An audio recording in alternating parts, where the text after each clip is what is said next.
Hey all, Pete here out on the Muskrat line, and this is an exciting line for me because I grew up in southern Idaho, but I've never ran a long line on the river. I've trapped a couple spots on the river just that I could access on foot, but I've never got to run a line on the river because I don't have a boat.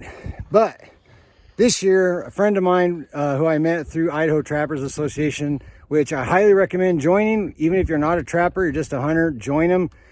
They fight a lot of lawsuits every year to protect our right in the Idaho Constitution to trap and hunt. Anyway, a guy I met through them, Ron, he was in one of my other videos, Ron Martell. He agreed to let me help run this line with him. I think he's doing more of the work than I am, but anyway, we're out here again today. This is the end of the first week, and we're about maybe a fourth of the way through the line, and we're doing pretty good so far. I'm gonna flip the camera around. There's Ron. And there's our catch so far. Got a bunch of rats.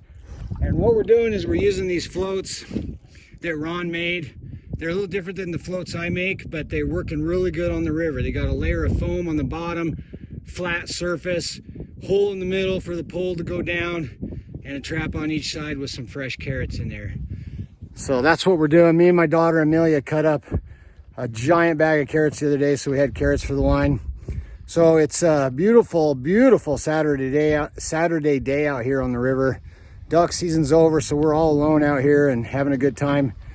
I promised I'd shoot another video for my friend Joe, who watches my channel. So Joe, this video was for you, buddy.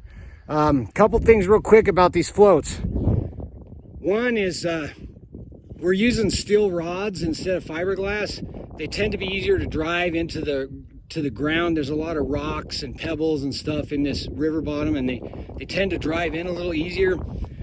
The other thing that we just noticed is some of our floats, not on these, but on some of them, we drove clear down to where there's only a little bit of stake sticking out, which is fine unless the water rises. So we're kind of watching the water level. We may need to sandbag some of these instead of use the stakes. But other than that, these are really fast to set up. I never use them on creeks because I never have any success with them. But out here on the river, man, you could put 5 in under 10 minutes and then move on down the river. And that's what we're doing, is sets of 5. And so if you want to do some float trapping on a river, this design of float works really well. Here they are stacked up on the boat. We're going to put 10 more out today.